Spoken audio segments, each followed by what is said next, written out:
Hi, hello, my name's Amanda, and I don't read sci-fi. The main cause of this I have narrowed down to, I believe, is because I don't know what I like in sci-fi. The ones I've tried in the past, I have not really been a fan of, and so I've kind of just put all of the genre into this one blob of, I don't like sci-fi. And as someone who loves and predominantly reads fantasy, this is kind of a hard thing for me to deal with. So many times sci-fi and fantasy are thrown together, and I want to love my sister genre. This video is going to be 6 months in the making. Right now is September. I am going to be reading sci-fi books for September, October, November, December, January, and February. The whole entire goal of this video is not to read a certain number of sci-fi books, is not to not DNF sci-fi books. It's to find what I like and dislike in sci-fi books so that I can move forward confidently picking out other books in the future. And I'm really hoping that this experience is gonna let me know a few other things, like whether or not I prefer sci-fi with audiobook or physically reading it, or ebook maybe even. I'm really hoping that it'll teach me if I prefer my sci-fi to be long or short, if I prefer it to be more YA or more adult, if there are certain themes or tropes that I find really interesting throughout sci-fi and I seem to be gravitating towards them more so. So I already know from past experience that I love dystopian. So I'm going to be avoiding dystopian for this video. I am going to be trying to read more hard sci-fi and not so much sci-fantasy. Operas, battleships, intergalactic wars, technology is prevalent. Now, I'm not going into this video like blind, new to reading, not understanding myself at all. I am going into this having already read some sci-fi in my past, and so I do know like a small little bit about what I like. And also I am an avid reader, so I know in general what I like and what I dislike. So I have actually selected 10 books, and there's a video already on my channel that you can watch where I talk about those 10 books, and those are the 10 I do hope to read over the next 6 months. I don't know if I'll be able to get to all of them. I'm hoping to at least try most of them, and I'm hoping that from that I can make a better list of what I like and what I dislike. I do know that I don't like science-heavy books. I'm fine with reading these sci-fi books, but I don't want to read anything where they're going to be talking about lots of numbers and gravity. My least favorite subject in school is science, and I don't care to learn anything about science anymore. Don't bother. I love math, hate science. I have started the first sci-fi book, and I decided to start with Leviathan Wakes. This book is so good. I honestly don't know if this is a good one to start with because I think this book is just good for everyone. Like, this is just such a well-written book. I don't see how you would read this and dislike it. But I'm sure there are people out there that do and have and will continue to, but I'm loving it. I'm 25% through, and I think I have a few notes to add to you all. I'm not going to do in-depth summaries of all these books because I did it in the video that I linked already, and even though those were guesses, I'm going to assume they're pretty accurate, but we're going to talk about what I'm liking and when eventually it comes along, what I'm disliking. But right now, I don't have any dislikes to add. So first off, characters. I'm really loving these characters. They're really well developed. I'm not having a hard time distinguishing who's talking and who's doing what and who's who.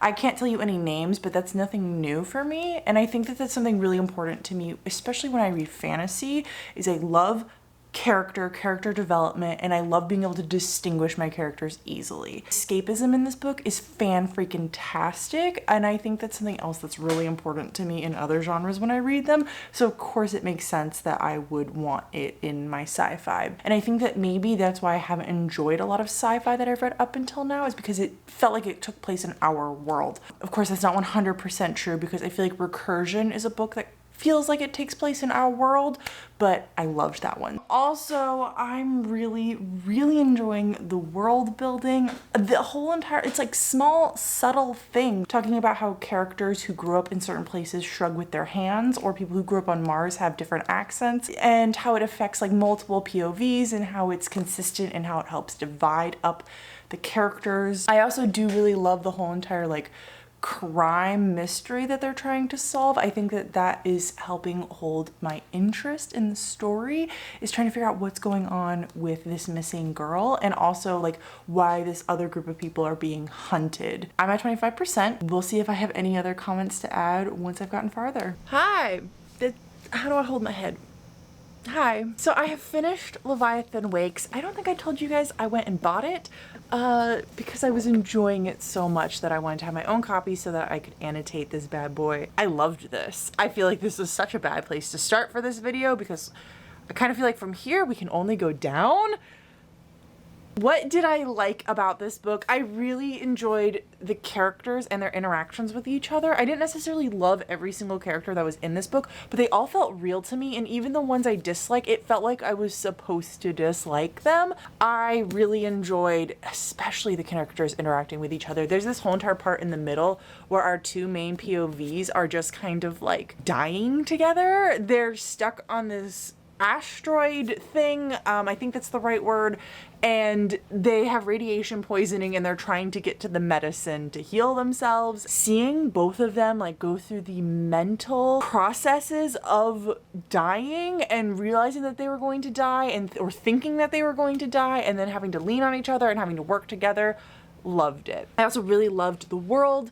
Things I didn't necessarily love, the ending, but I think that was really kind of specific to this book, and it's something I don't like in other books, so it's not really specific to sci-fi, to be honest. While I've learned that just like with fantasy, I don't necessarily care about battle scenes, is something that I don't care about in all genres. I ended up rating this one a 4.5 out of 5 stars. I really loved it, but I took 0.5 off for the ending and kind of some of the beginning. It did take a little bit to get really into the book. I have picked up book 2. I don't have it right here on me. It's in the other room and I'm not gonna go get it.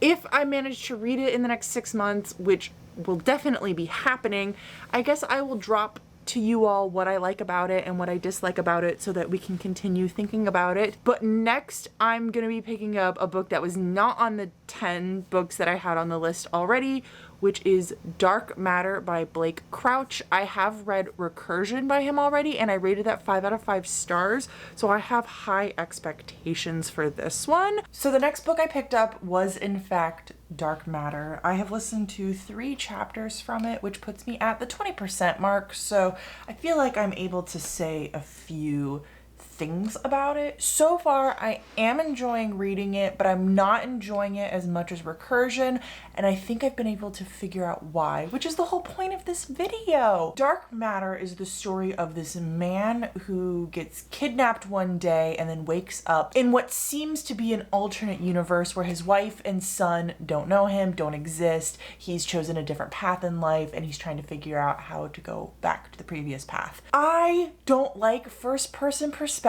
books. It's really weird because I really enjoy second-person perspective because I feel like they're really, really immersive, whereas I don't like first-person perspective because I feel like they're not immersive. Because when I keep hearing I don't think me. I think, oh, this other person that I'm trying to think through their eyes. I also do think that having dual POVs and recursion was something I preferred, and that's something I'm going to have to pay attention to moving forward in this study, is whether or not I actually do prefer dual POV to singular POV, because so far, yes, I like dual POV or multiple POV way more than I like singular POV. I'm not in love with the main character. He's not horrible. He's not the worst main character I've ever read from, but I just don't care about him yet. I'd like to take back everything I just said. I just started chapter 4.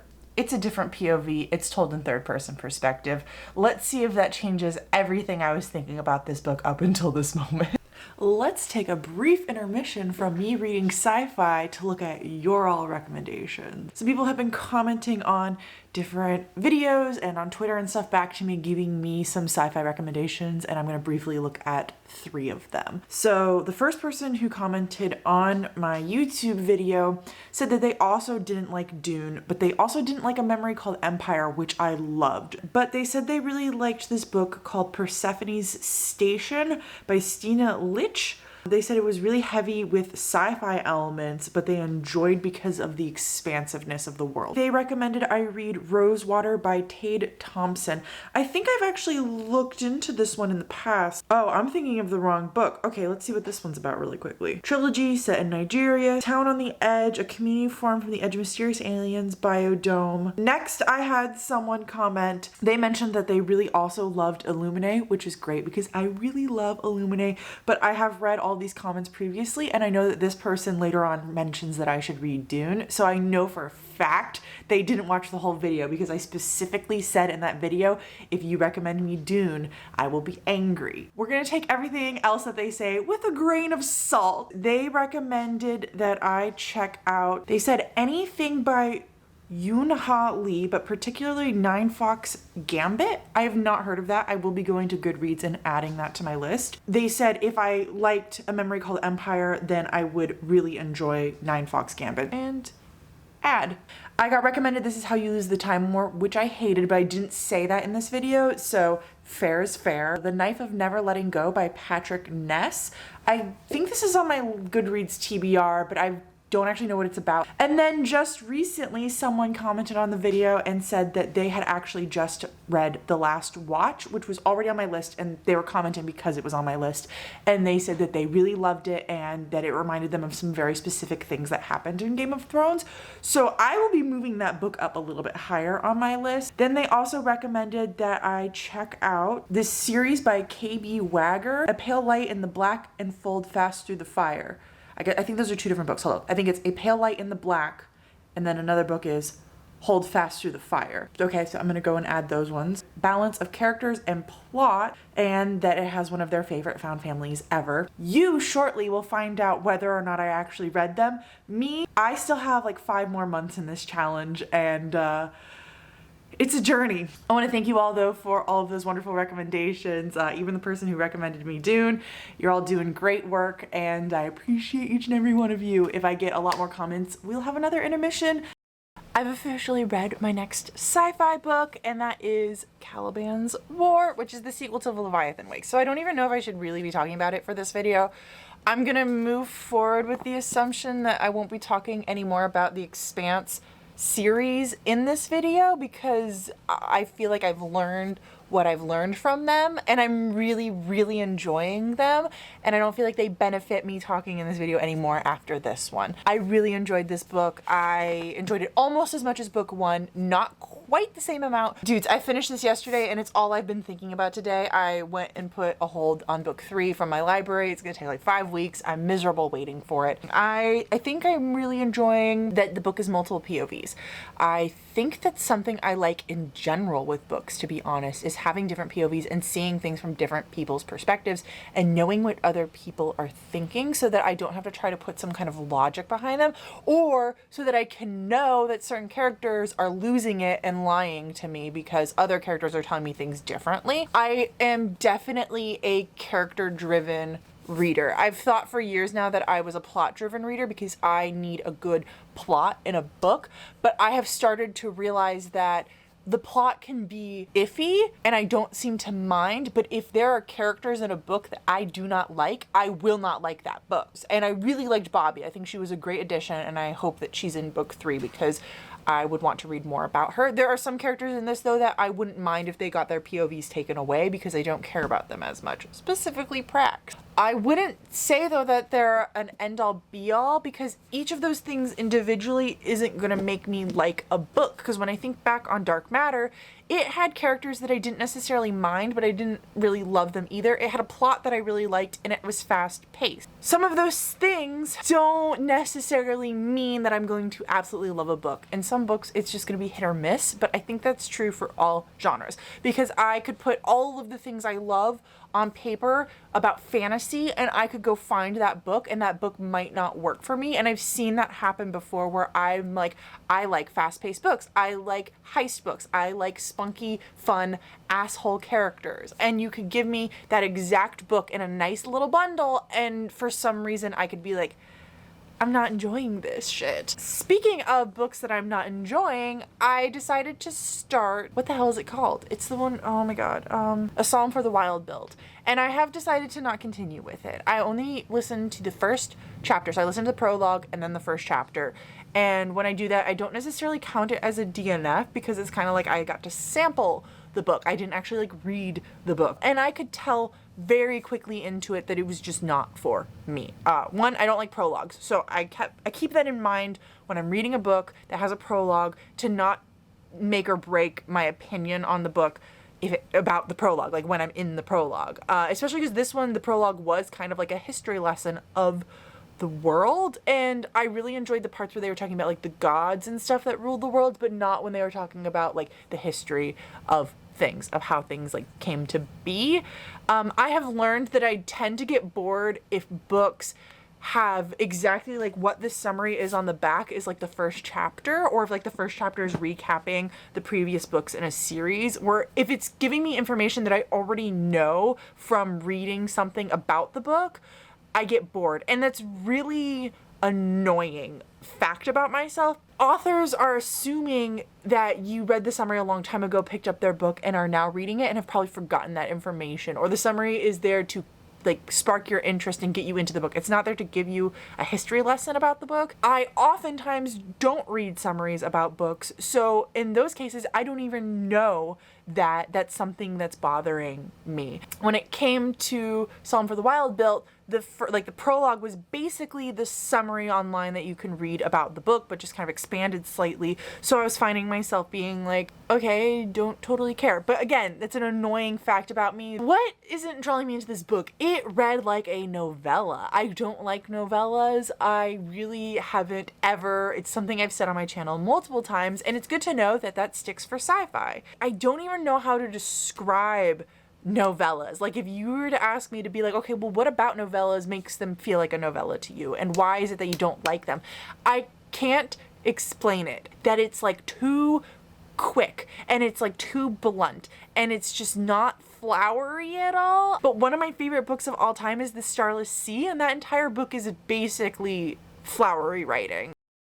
So I decided to give the first book in Scott Westerfeld's series a shot. I want to say it's Imposters, chapter 1, and it just wasn't really pulling me in at all. I think that one of the issues I had with this book, and it's something that I've developed a little bit later in life, meaning that like over the past few years I've started to feel it more and more, which is I don't like young reading YA, and honest to God, I'm not even a huge fan of YA anymore. There are certain select ones that just like do it for me, but this one was not it. The other thing that I noticed pretty quickly into this book is that it is a spin-off. So it is a continuation of his Uglies series, and it takes place in the same world but a little bit later. So it has like the same technology but like slightly more advanced, and it's the same world that we left at the end of Tally, and Tally is like well known in this world, which is something that I don't necessarily like. Spin-offs for me are kind of iffy, and this one was definitely not doing it for me. And then also like having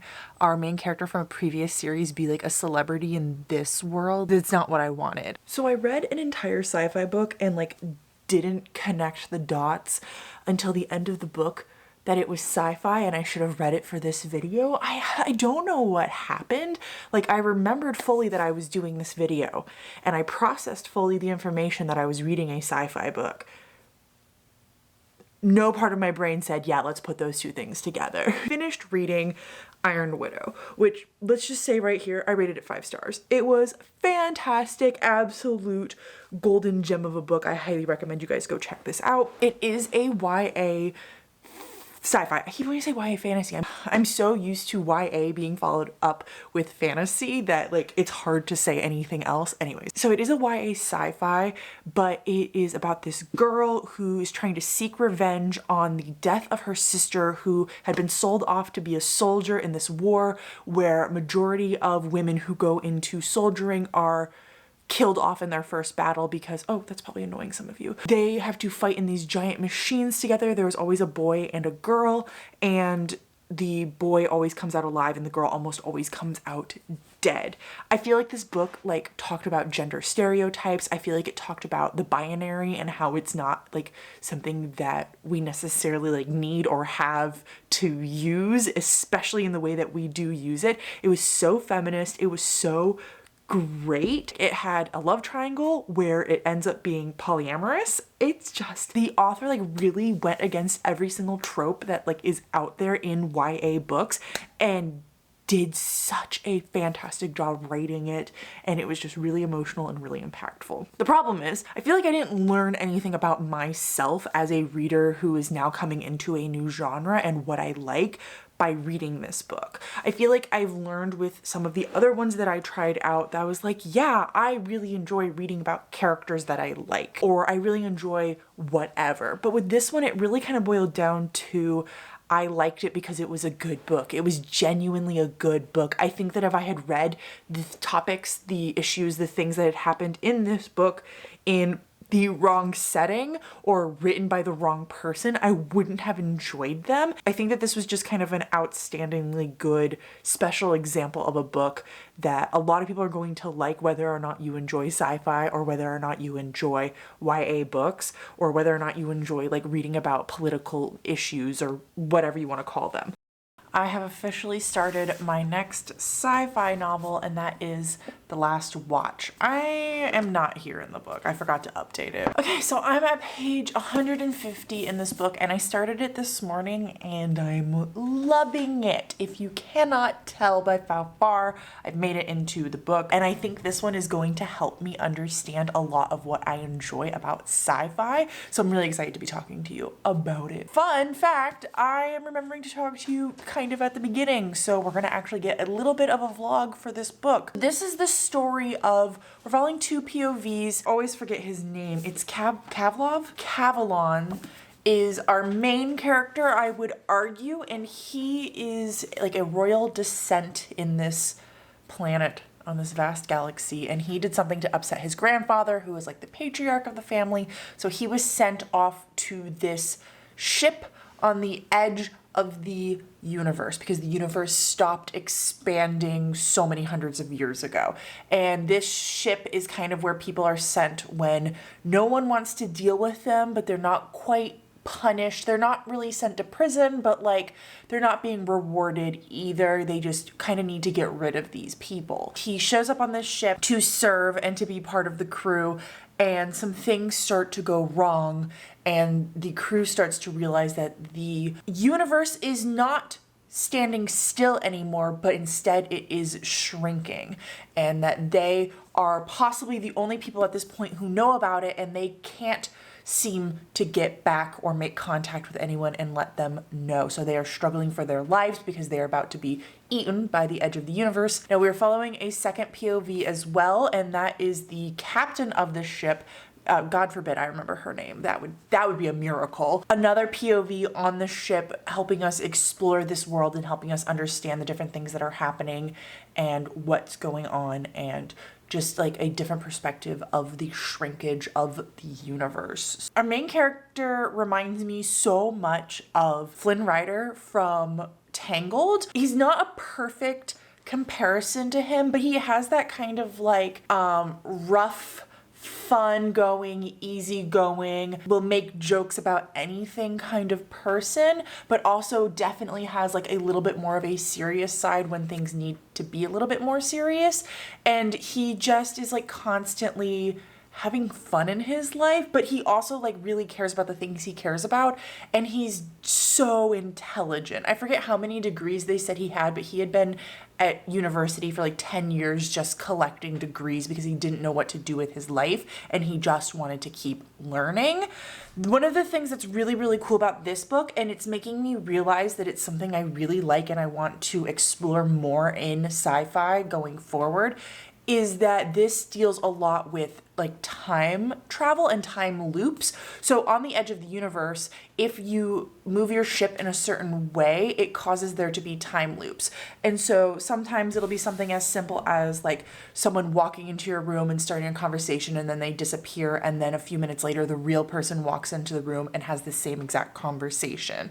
And it's interesting to see how they affect the people and how people react to them. Mostly we see them with the captain, and that's kind of what her POV is mostly about. Sometimes she gets like information from people or like gives them information, and then a few minutes later she runs into that same person and they don't know what she just told them, and they are trying to tell her the information again because they think that they haven't told her what she needs to know. It's just done really, really well. I'm always interested to see how authors take a concept like time travel or time loops and play with it and allow it to be part of the plot. I'm gonna keep reading this. I will let you guys know how I am doing. I'm really excited because the top is blurbed by Megan O'Keefe, and she is the author of Velocity Weapon, which is another book I really want to read for this video. I don't know if I'll get to it because it is January 31st as of me filming this one, so I'm thinking I might not get another book in for this, but I might try to push out the launch date of this video to March. I don't have my contacts in, so I really hope I'm not blurry right now, but I cannot see you all, and I'm not about to go get my glasses or my contacts. I'm having a blurry hour. I have officially finished The Last Watch, and I really,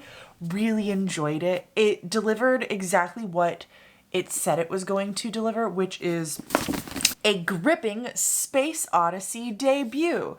That's from Publisher Weekly, in case you're curious. I ended up rating it a 4-star, and I think that when I explain my reasons why and what I liked about it versus what I didn't like about it, it's going to be pretty obvious, and it's going to not help explain anything about my likes or dislikes because it's all things we've already known about me. So things I really liked, the characters. I fell in love with them pretty much from the first sentence. Actually, yeah, from the first sentence. I don't think I read it for you. Spread your legs and bend over. It's hilarious when you read the rest of the first page. I loved the dual P nature of the story. I really loved that our main characters were not a romantic couple in this book. I felt like that was so important for them to have interests outside of each other because it also would have very much felt like insta love.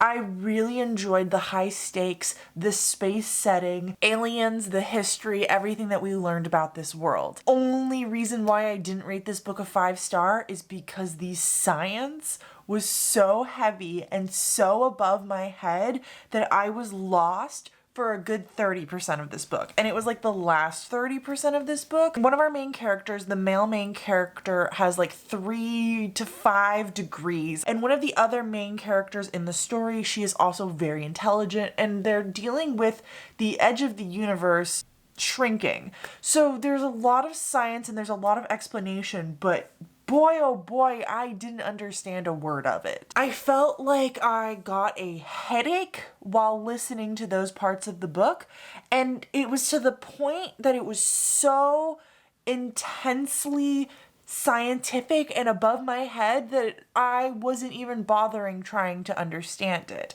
As soon as they would start talking in their jargon, I would zone out, and as soon as I felt like it was done, I'd zone back in because I had been like going back and trying to re-listen to things to better understand them, and I felt like it wasn't actually helping me at all.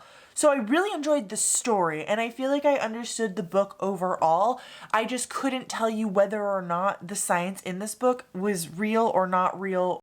Okay, so I've officially started my next and probably final for this video sci-fi book, which is Velocity Weapon. I'm 2 chapters in. I really just wanted to get a grasp of the storytelling and the writing before I left for work this morning. Tell you in more detail later what this book is about. Really, we're following these two. I believe they're twins, but I know they're siblings. And there is this war starting, and we're kind of following the boy twin because there's a girl and a boy. And they're adults. I hate, that's a different battle. We're following this man, and he is when the war is starting.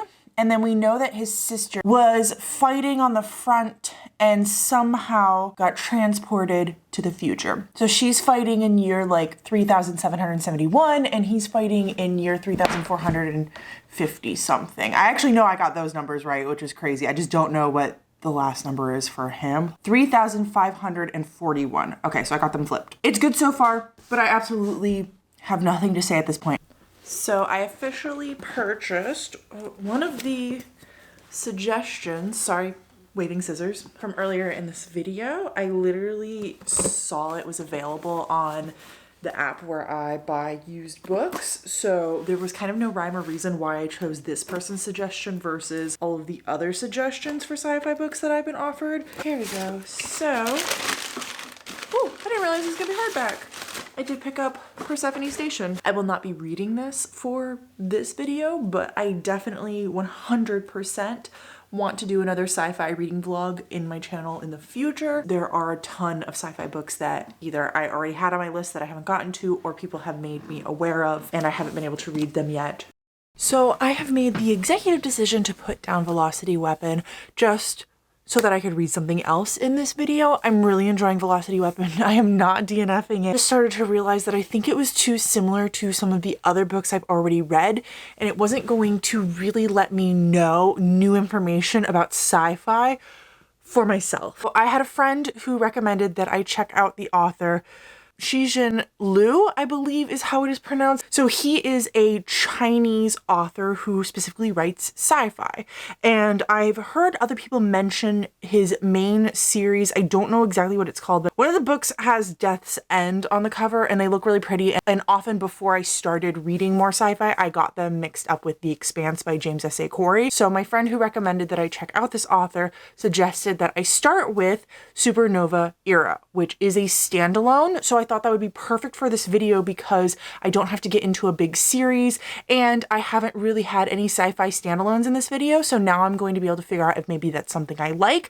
I'm going to be able to figure out if I like sci-fi that has been translated. This book has really low ratings on Goodreads. So I know that for fantasy, I tend to prefer books that seem to have higher ratings on Goodreads. But when it comes to horror, I actually prefer a lot of horror that is lower rated on Goodreads. So now I'm going to be able to kind of judge that a little bit with this challenge. Also, this book so far where I'm at is not a space opera. It does not take place in outer space. It is a sci-fi, futuristic sci-fi that takes place on Earth. So I'm going to be able to delve into that category of books a little bit more, as I feel like a lot of this video so far has been me reading books of people in space. So let me read you the little description so far on Goodreads because I am not far enough along into the book to really understand what is going on, but I have read the description, so I already know the spoilers in here that I haven't been able to figure out through reading it. In those days, Earth was a planet in space. In those days, Beijing was a city on Earth. On this night, history as known to humanity came to an end. 8 light years away, a star has died, creating a supernova event that showers Earth in deadly levels of radiation. Within a year, everyone over the age of 13 will die. And so the countdown begins. Parents apprentice their children and try to pass on the knowledge needed to keep the world running.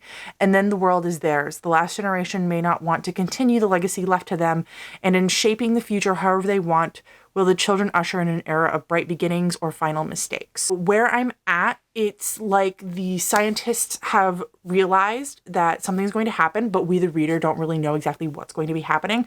And they've set up these trials across Earth, but we are specifically following children in Beijing.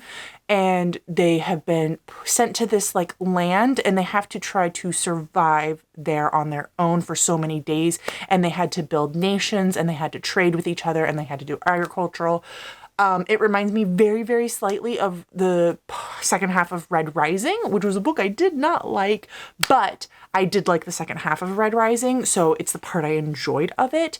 Right now, it's very much told in a way that normally I would be kind of opposed to, especially in fantasy, but I kind of think it works for sci-fi a little bit better. And that is, it's kind of like an overlook of everything. We're not necessarily following like one specific person. We're following a group of people and we're kind of learning about each of them and how they each think as like an omnipresent God. And we're also learning about different groups in other areas. And I think the reason for this is I've started to piece together that I believe this book is being told from a future perspective, reading a report about the events that led up to the Earth ending. Also are little snippets about like people in like space stations who died and scientists who learned about the supernova, and there was like a brief history of how the supernova came to be.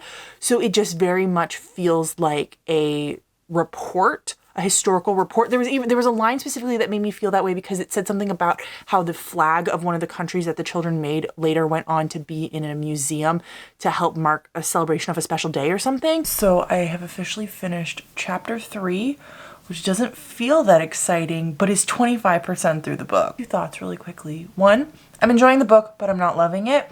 I have no estimation as to what I'm going to rate it because I have a very good vibe that this book is going to change a lot over the course of it, because it is kind of like a saga where we're hearing about hundreds of years, it seems like. Generally, I don't like those in fantasy. Right now, because we're still kind of in the first section, I'm not minding it, but I think once we get into the later sections, I might change my mind, because that's generally when I do change my mind. One of my thoughts that I'm having here is that because the entire adult population, basically, I think they said had like 10 months to live before they would die of radiation poisoning because of the giant supernova, all of the kids are being taught whatever job their parents had. And I understand the logistics of that because you only have so much time, so you might as well be taught by someone who knows you and who understands their skills, and just like these skills need to be passed on. We need to teach kids these things, so just teach it to your children.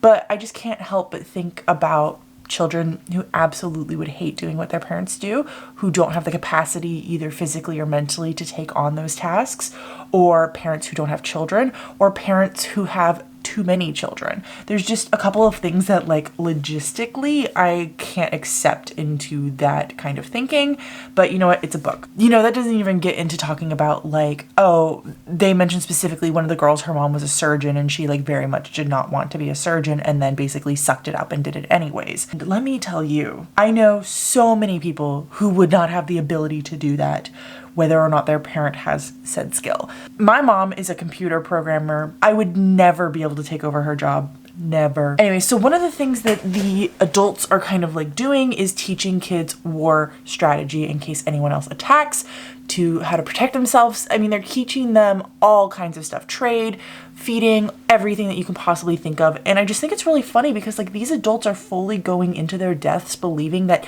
their way of living is the best and only way to move forward. And no one sat down and thought, you know, our society has a lot of issues with certain things and maybe we should like not send it on. Like this is a great time to get rid of capitalism, for instance, or, you know, like debt, or, you know, money, paper being traded for goods.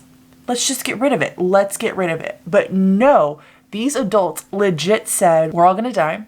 We're going to leave this world to a bunch of kids. Everything is going to be wiped clean. Let's keep it going how it is. This seems right. I mean, I know that like their actions did not lead to the end of the world, but if I were one of those kids and I was 12 years old and I was being told that in 10 months there would be no adults and no consequences, heck, if you think I would be sitting inside learning how to do the tasks that they are trying to tell me to do, I would be laying out in the field, goofing off. And to be fair, like, yeah, not all of these kids can do that. Otherwise, all of society would collapse. We would not get fed. Children would die off and everything. There would be major, major issues. And we also are following like the top tier of kids. We are not following like the average Joe of children out there. There is something inside of me that sees the end of the world coming and is like, yeah, let it come. I want to live my apocalyptic dreamscape and I want to just be left alone out in the wilderness forever. Let all the adults die. They've had their chance. Okay, so the book has an AI, which I love AI. So I'm home from work. It's officially the weekend. I am still enjoying Supernova era. It's in kind of what I am guessing is going to be like the second era of this world, which is basically like the adults have died. The first whole entire part of the book was, you know, the adults are here and then the adults passed away. And now we're in the rendition of the kids are starting to realize that they don't want to run the world the way that the adults wanted them to run the world, which I'm super happy about. I was going to be really pissy if these kids like just kept on the way that adults had them keeping on. I'm very, very pleasantly surprised by just how inconvenient these kids are really making life for themselves. But also they're 12, so it's perfect. I'm enjoying the realistic nature of it. And I should basically take back all of my complaints from earlier because like Nah. Although I will say that like our leader children are still very much so like the oddballs, and I would not say that I have ever met a 12-year-old like any of them before. Not to say that there aren't 12-year-olds out there who are like that. I question it a little bit. Anyways, I'm still really enjoying it. The AI has like no impact on the story anymore, so I'm a little bit sad about that because I really wanted to see him flourish. About 60% through, I feel like the next 30% is going to be the kids overcoming this issue, this incident that they're having right now with kids running the entire world. And eventually we're going to get into the point where they're flourishing and they've built society and they've grown up and matured a little bit and things are working once again. My prediction is that the entire story is being told from the AI, like someone has accessed his database and is asking information about how the world became the supernova era, but I don't have any proof as to that being the case yet, but that's kind of what it feels like to me. Okay, so I've been listening all morning while doing chores. I have one chapter and then the epilogue left, which puts me at an hour and 30 minutes. So on times 2 speed, I'm gonna be done in the next 45 minutes. I'm basically planning on putting everything else aside and just finishing this bad boy up. I really like the portrayal of America in this book. I'm not gonna lie, it feels pretty accurate. Basically, we've seen China and we've seen America. And the author of this work is Chinese, so he can better write about his culture. And I was curious to know what he was going to write about American culture and how he portrayed us and how he viewed us. Well, it wasn't far off. Wrote basically that the American kids would pick up guns and play with them. I don't think, every single American child would do that, but I do think there would be quite a few. He also mentions that basically the start of the playing at war, so all the different countries go to war with each other, and the start of that, and it's interesting, so they go to war with each other, but it's not in a like aggressive way, it's like in a fun way. I won't spoil exactly what that means until you read the book, but the start of that fighting is because America literally is like, hey, what if we like attacked each other? And everyone else was like, nah, we don't want to do that. And they were like, but hear me out, in Antarctica. And basically the entire rest of the world was like, oh, we don't really have a choice, apparently.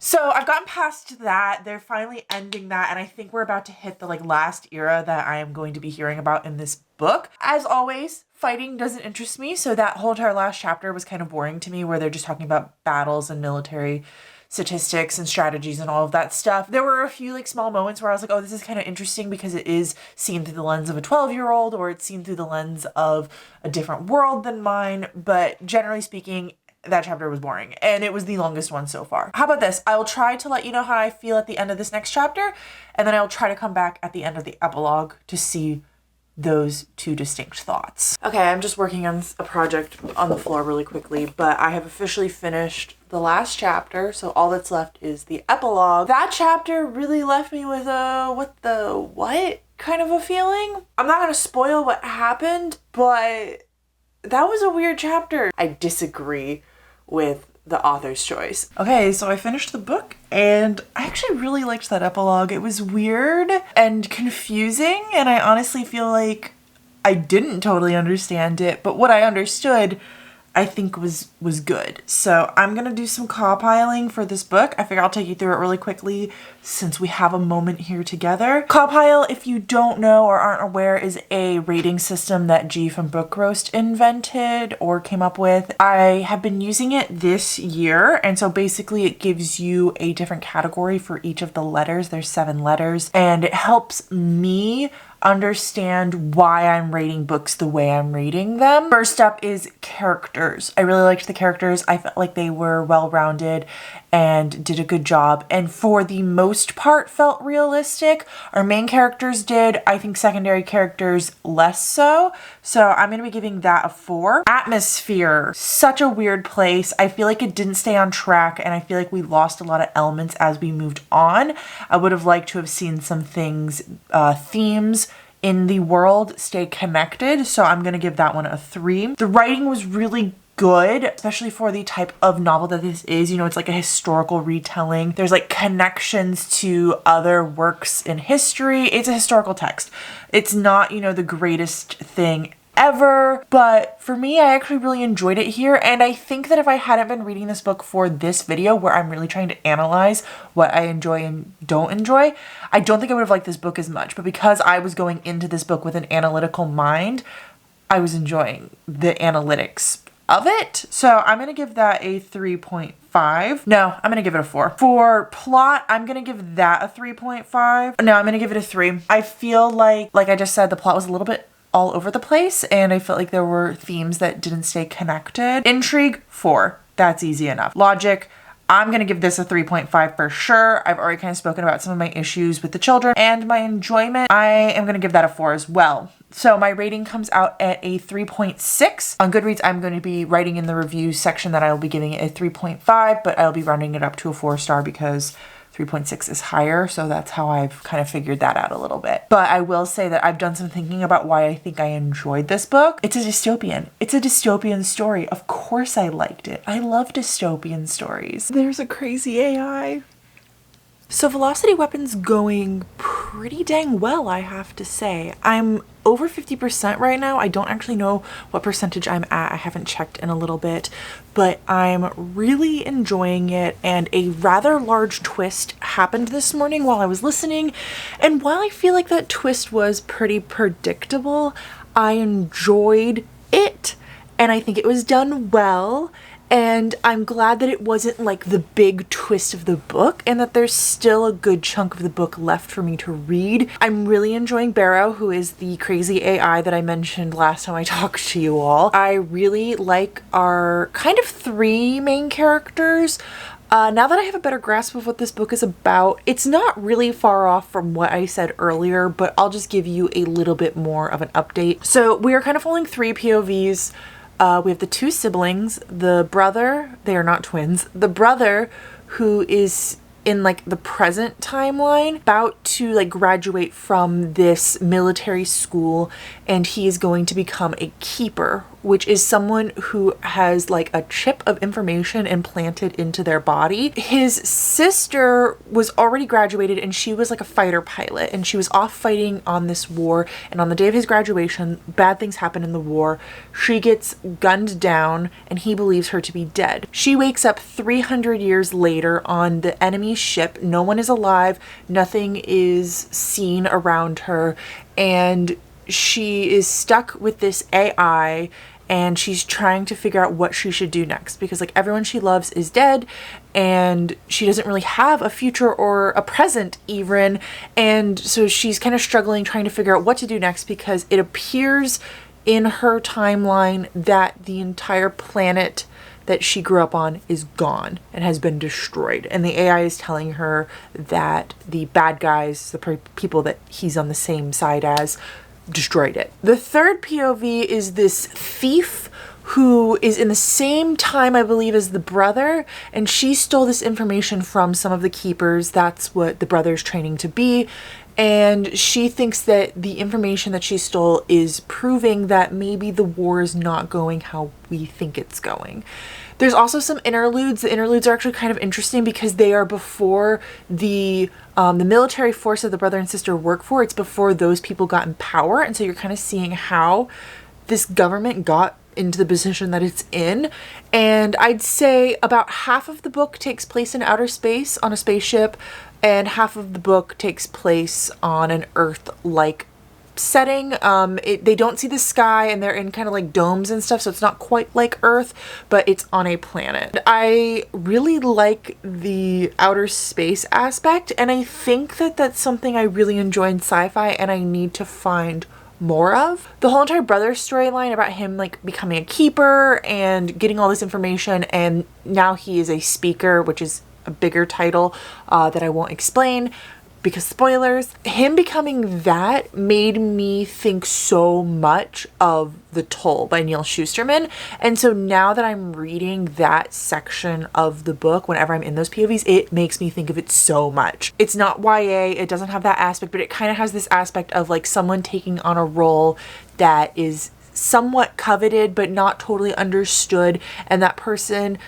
didn't necessarily want that role, kind of making the best of it, and it's all like political decisions and trying to figure things out. And I'm enjoying it. I'm enjoying it a lot, and I'm hoping I'll be able to finish it up over the next few days. Okay, so I officially have 40 minutes left of Velocity Weapon, and I'm really enjoying it. I think the ending did some stuff that I wasn't predicting, so I thought it was gonna go in one direction. I was kind of just feeling like, okay, yeah, we're just gonna do this.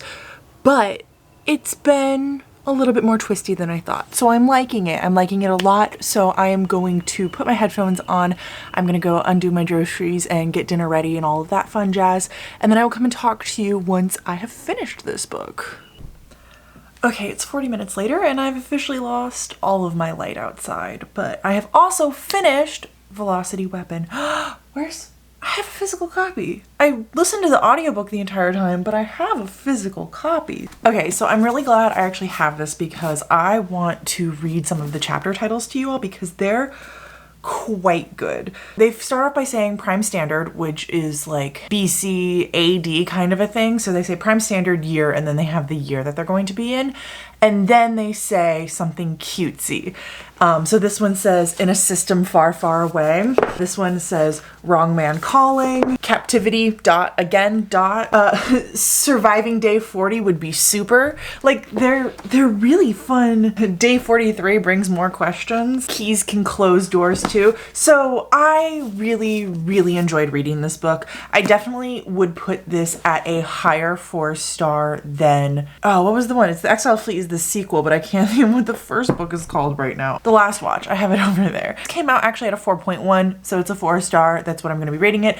I would continue on and read the sequel of this book. I'm curious enough into what's going to be happening, and I liked the story enough that I would do it. I don't know if I necessarily will, but I would. If I'm ever like super in the mood for a sci-fi and I happen to see it and I'm like, cool, let's pick up that book. Some of the things I really, really enjoyed about this book, I loved the space travel. I loved the kind of Toll-esque government system. So no, there aren't Reapers, but I told you a little bit about the Keepers. And then I also really, really loved the AI. I loved all of the characters. I think they did a fantastic job. Our main female character is bisexual, although it is really just kind of mentioned. Her fathers, her and her brother have gay dads. So there is like a gay relationship in the main mix of things. And then the brothers never commented on about his sexuality. Loved the characters though. I think they did a fantastic job. I think Barrow might be my favorite. He's the crazy AI that I was mentioning. Again, I can stick with the things I've said before. Multiple POVs, outer space, having more of like an adult setting. I think that that's definitely something I'm enjoying like across the board in all genres right now. And I haven't experienced enough YA sci-fi to know if I would like it. To be completely honest, I don't think there's a ton of YA sci-fi out there. I highly recommend this book. It had some really, really good quotes in it too. The writing was really good. The plot was really good. It kept my interest. I'm glad I read it. I hope you all enjoyed this video because I had a blast filming this and I absolutely want to do it again. Don't think I'm going to do it again for sci-fi, at least not right now, because I just have 6 months of data and I genuinely feel so much more confident reading sci-fi, picking out a sci-fi that I'm going to like. And I've caught myself recently saying, oh yeah, I am a fantasy horror sci-fi reader. 6 months ago, I never would have said that. I would have told you I hated sci-fi. So I count this video as a success, but I want to do it again. I think I might do it with horror. I might do it with dystopian since I like cut out dystopia in this video completely. I might do it with magical realism.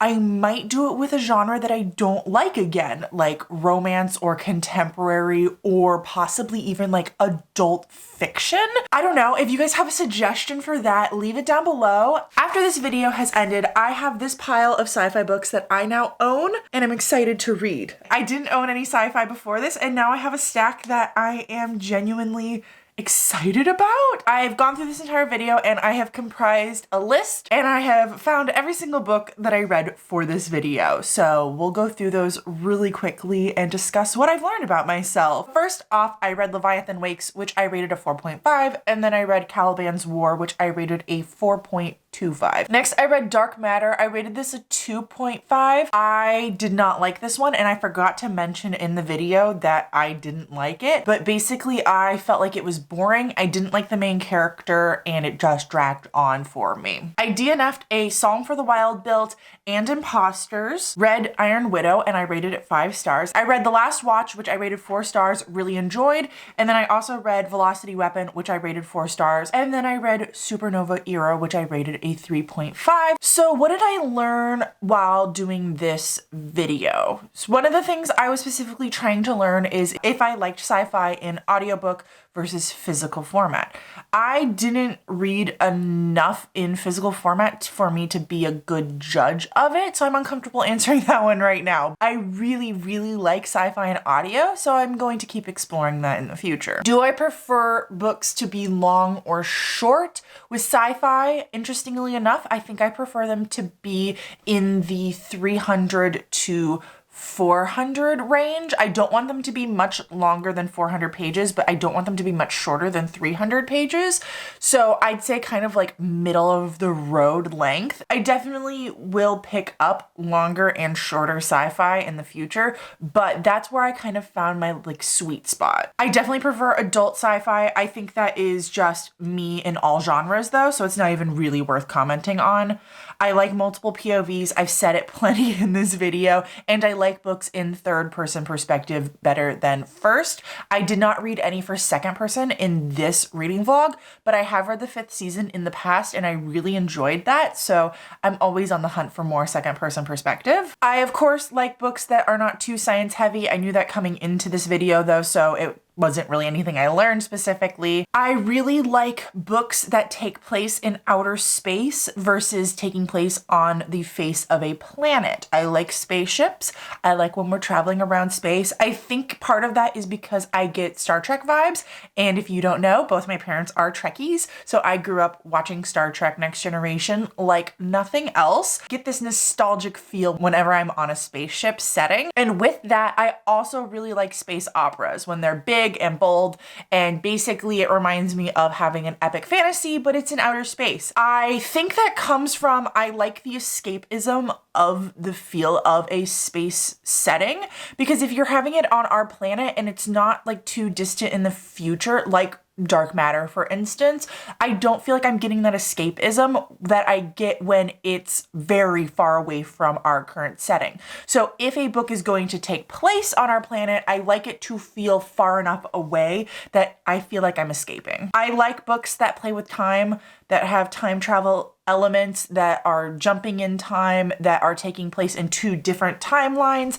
I like time. It's so much fun to mess with. I like when there's some type of mystery or crime or missing person or murder also being investigated while we're having whatever our main plot is. I don't necessarily feel that way with fantasy, to be honest, so it's interesting that I do feel that way with sci-fi.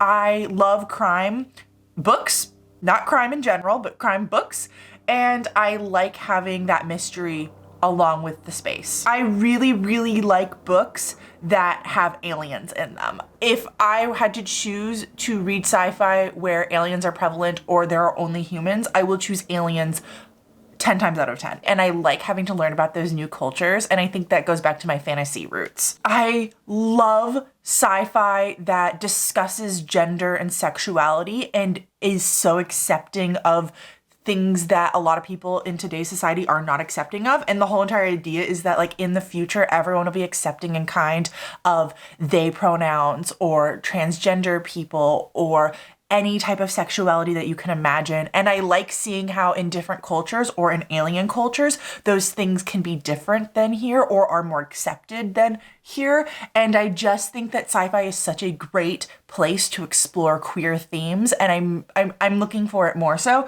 in future books. And I know that in this stack I have a couple that explore that, and I can't wait. Those were the main themes that I discussed in this video, or that I learned about myself, and I feel so absolutely psyched. I am so happy with this video, guys. Like, you can't even begin to understand like how happy I am with how this video came out.